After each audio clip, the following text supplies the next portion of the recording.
La rencontre, en fait, s'est faite d'abord au niveau de l'artisanat d'art, quand j'habitais à Florence, en Italie, où j'avais un cours de dorure et j'ai eu un vrai coup de foudre. Et ensuite, j'ai rencontré cette partie artistique sur l'art abstrait. Et là, j'ai eu un autre coup de foudre, on va dire, quelque chose s'est passé. Je me suis dit, voilà, maintenant, après 20 ans d'artisanat d'art, je peux exprimer quelque chose.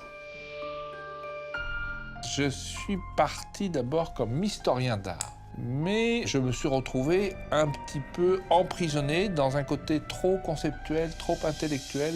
J'avais envie plutôt, moi, de passer derrière la toile ou derrière le dessin pour laisser plutôt s'exprimer l'artiste.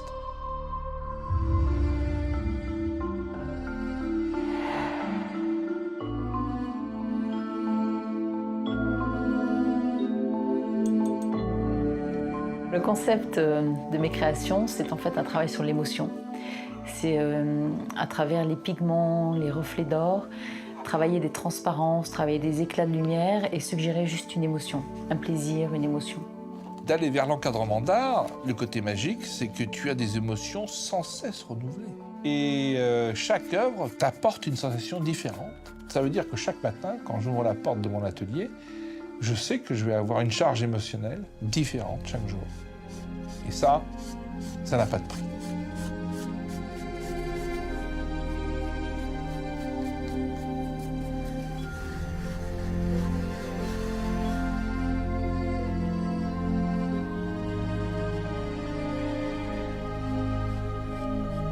C'est une chose de créer dans l'intimité d'un atelier, et c'est une chose aussi d'exposer. Et amener un cadre autour d'une œuvre, c'est une façon de lui amener une première approche de lecture, peut-être. Et peut-être moi aussi d'avoir la pudeur de cette première lecture, et après la personne voit ce qu'elle voit et part dans son propre ressenti. Peut-être brûler un petit peu ou mettre quelque chose. Tu peux passer ta pierre d'agate. Cette rencontre, ce duo, c'est un retour de Florence. Et nous avons décidé ensemble d'optimiser nos connaissances et notre complémentarité qui est très très proche. Manuela, elle a le sens de la chromo, hein, ce qu'on appelle la chromo, c'est-à-dire des couleurs. Et moi, j'ai peut-être le sens des volumes, des formes. Ça fait 14 ans maintenant qu'on essaye d'associer ça. Et ça marche d'ailleurs. La critique de l'autre, c'est aussi une source de mise en question, de remise en question. C'est toujours intéressant. Au contraire, on a hâte de se retrouver tous les deux. Gérer son ego et gérer la critique n'est pas si facile que ça. Ça peut se traduire par 3 jours sans parole. Mais bon, il n'y a rien de pire que d'être seul dans son choix, parce qu'à un moment ou un autre, on risque de tourner en rond.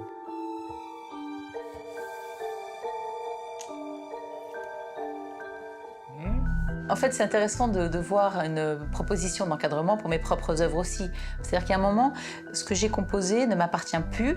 Guillaume a son regard, propose de le mettre en valeur, donc il va peut-être voir autre chose que je n'ai pas forcément vu. Et c'est une façon pour lui de se l'approprier ou de la faire exister autrement. Ça ne veut pas dire que l'encadrement n'est que le fait simple de mettre une œuvre sur un clou, mais au mur. Mais je l'habille, entre guillemets, le plus simplement possible pour qu'elle puisse être véhiculée dans le temps, dans l'histoire.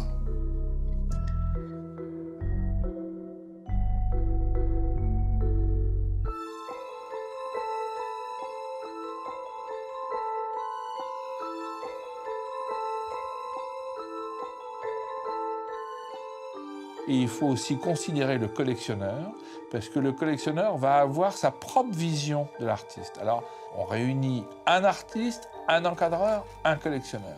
Et à partir de ce moment-là, quand il y a une symbiose entre les trois, ce sont des connivences qu'on peut essayer de trouver et qui font la joie de notre métier.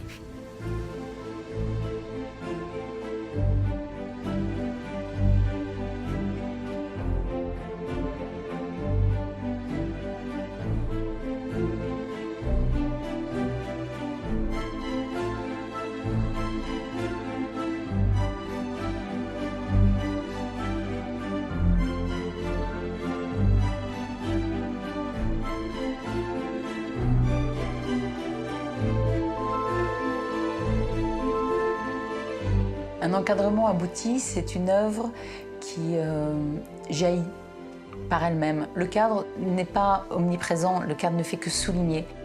C'est comme un silence, c'est comme un point, c'est un soupir en fin de création, c'est quelque chose qui aboutit. C'est comme le point à la fin d'une poésie.